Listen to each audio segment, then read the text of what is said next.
नमस्कार, फिर से एक बार आपका स्वागत करता हूं YouTube चैनल पे।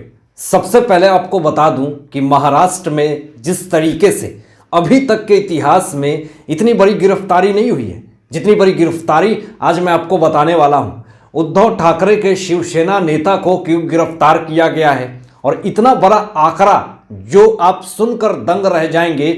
64 लोगों की जिस तरीके से गुंडागर्दी हुई, पुलिस ने एक ऐसा कदम उठाया, एक ऐसा गिरफ्तारी करी है जिसमें कि शिवसेना के बहुत सारे नेता हैं। मैं आपको बताने वाला हूं आगे इस वीडियो में। लेकिन ये गिरफ्तारी क्यों हुई है, किनकी वजह से हुई है, ये पूरा क्या चल रहा है कार्यक्रम, पूरी तरीके से आपको बताएंगे।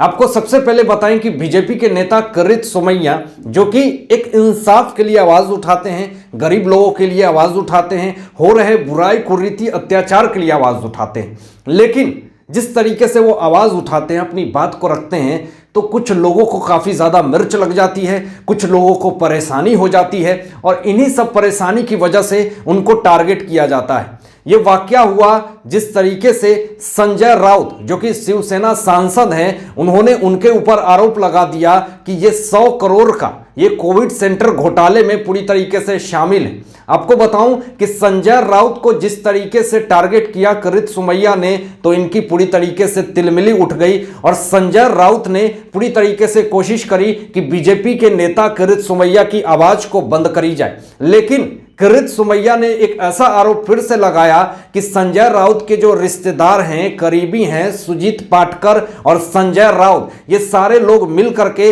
100 करोड़ का घोटालेबाजी किया है और ये जंबो कोविड सेंटर मामले में जिस कारण से सुविधा ना देने के विपरीत जिस तरीके से बहुत सारे लोगों की जाने गई, बहुत सारे गरीब लोग सड़कों पे आ गए और बहुत सारे लोगों जिस तरीके से कोविड में मरे, ये सारे साजिश का सुजीत पाटकर और संजय राउत जैसे नेता पे पूरी तरीके से किरीट सोमैया ने आरोप लगा दिया।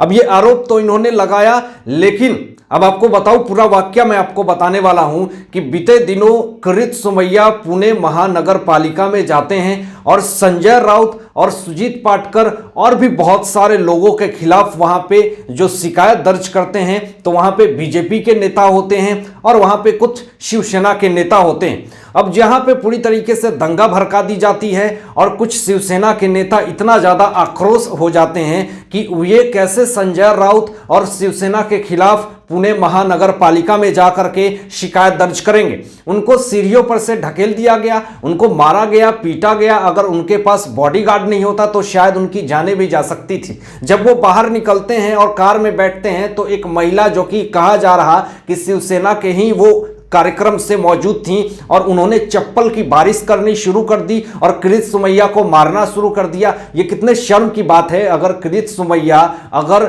जो घोटालेबाजी हो रहे हैं जिसमें कोरोना में ना जाने कितने सारे गरीब और मासूम लोगों की जानें चली गई, अगर उनके लिए इंसाफ के लिए अगर वो पुणे महानगर पालिका में जाते हैं, क्या उसे आप पकड़ करके पीटेंगे? ये कौन से इंसाफ की आवाज है? ये कौन से लोग हैं और ये किस सत्ता के लोग हैं? जिस तरीके से किरीट सोमैया के साथ इस तरह की साजिश करी जा रही है, ये अपने आप में एक बहुत ही शर्म की बात है। ये पूरी तरीके से सोशल मीडिया पे वीडियो वायरल हुई थी कि किरीट सोमैया को पूरी तरीके से साजिश के साथ फंसाया गया, मारा गया और उनको पीटा गया।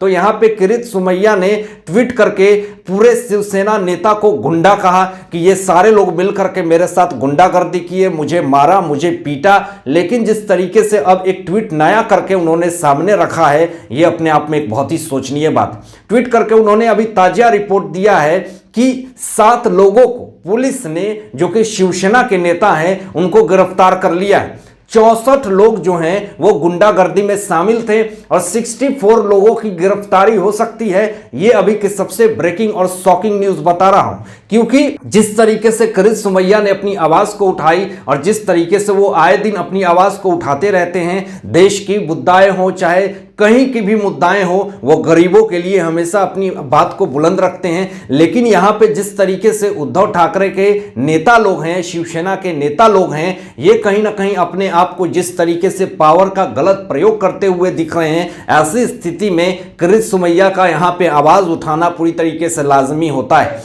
क्या अगर कोई भी इंसान किसी के खिलाफ शिकायत करे जाएगा तो क्या उसको साथ आप मिल करके उसकी पिटाई करेंगे, उसको मारेंगे? ये कौन से इंसाफ के लिए आप बात करते हैं? ये कौन सी सरकार में ऐसी चीजें सिखाई जाती है? क्या इस तरह का बर्ताव अगर किया जाएगा तो क्या शिवसेना के नेता को किस नजर से देखी जाएगी? ये अपने आप में एक बहुत ही सोचनीय बात है। लेकिन जिस तरीके से अब आए दिन बीजेपी के नेता ही पूरी तरीके से आरोप पे आरोप लगा रहे हैं, किरीट सोमैया जिस तरीके से उद्धव ठाकरे के नेता, शिवसेना के नेता, महाविकास आघाड़ी के नेता को जिस तरीके से वो टारगेट कर रहे हैं, ऐसी स्थिति में साफ तौर पे यही पता चलता है कि यहां पे पावर का पूरी तरीके से गलत प्रयोग किया जा रहा है। अब बीजेपी के एक और बहुत बड़े नेता हैं मोहित कंबोज, उन्होंने पूरी तरीके से ट्वीट करके कहा कि जो रिपब्लिक भारत के अर्णव गोस्वामी हैं, उन्होंने भी जब संजय राउत जिस तरीके से वो विवादित बयान देते थे तो उन्होंने भी अपने प्लेटफॉर्म से बहुत सारी ऐसी बातें कही थी। संजय राउत के बहुत सारे ऐसे कारनामे, ऐसे खुलासे किए थे जिससे कि संजय राउत को काफी ज्यादा मिर्च लगी थी, बहुत ही ज्यादा परेशानी हुई थी। तो ऐसी स्थिति में पूरी पॉलिटिकल एंगल निकल करके सामने आई थी, जिसमें कि सचिन वजय, परमबीर सिंह और जो अभी पूर्व होम मिनिस्टर हैं, गृह मंत्री अनिल देशमुख जो कि जेल में हैं, इन सारे लोगों ने मिलकर के अर्णव गोस्वामी को किस तरीके से टीआरपी स्कैम में, फेक टीआरपी स्कैम में फंसाने की कोशिश करी थी और पूरी तरीके से उनको चैनल को बंद करने की साजिश करी थी। लेकिन यहां पे मोहित कंबोज ने यह भी कहा कि इन सारे लोगों ने जिस तरीके से साजिश करी, संजय राउत जैसे लोगों ने भी साजिश करी, पूरे लोगों ने मिलकर के रिपब्लिक भारत को बंद करवाने की साजिश करी, लेकिन फिर भी ये चैनल बंद ना हो सका और आज भी अपनी सत्यता की आवाज को रखता है और पूरा देश और दुनिया आज उस आर भारत को सपोर्ट करता है और अर्णव गोस्वामी को भी सपोर्ट करता है। आज उनको लोग देखने के लिए पूरी तरीके से चैनल पे उनके न्यूज को देखने के लिए कहीं ना कहीं नजर टिकाए होते हैं। क्या संजय राउत के जो न्यूज चैनल पे विवादित बयान देते हैं उसको देखने के लिए कितने सारे लोग इकट्ठे होते हैं, यह अपने आप में एक बहुत ही बड़ी और ब्रेकिंग खबर है। लेकिन यहां पे बीजेपी के नेता किरीट सोमैया के साथ जिस तरीके से धक्का मुक्की हुई, उनके साथ मारपीट हुआ, क्या ऐसी स्थिति में जो महाविकास आघाड़ी के मुखिया हैं और जिस तरीके से एनसीपी के नेता नवाब मलिक हैं, ये अपने आप को हमेशा कहते हैं कि मैं इंसाफ की आवाज उठाता हूं, सच्चाई की आवाज उठाता हूं, ऐसी स्थिति में जिस तरीके से किरीट सोमैया के साथ पुणे महानगर पालिका में उनके साथ इस तरह का बर्ताव हुआ, क्या इस पे उनको अपनी विचारधारा नहीं रखनी चाहिए थी? क्या उनको ये बात नहीं कहनी चाहिए थी कि सच में उनके साथ गलत हुआ है?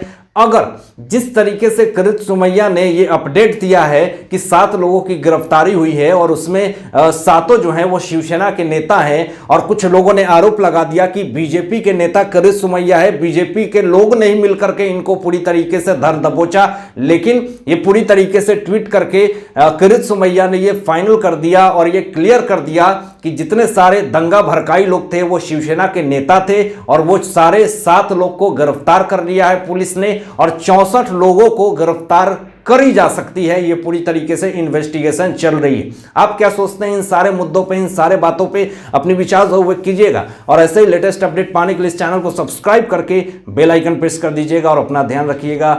सत्यमेव जयते। जय हिंद।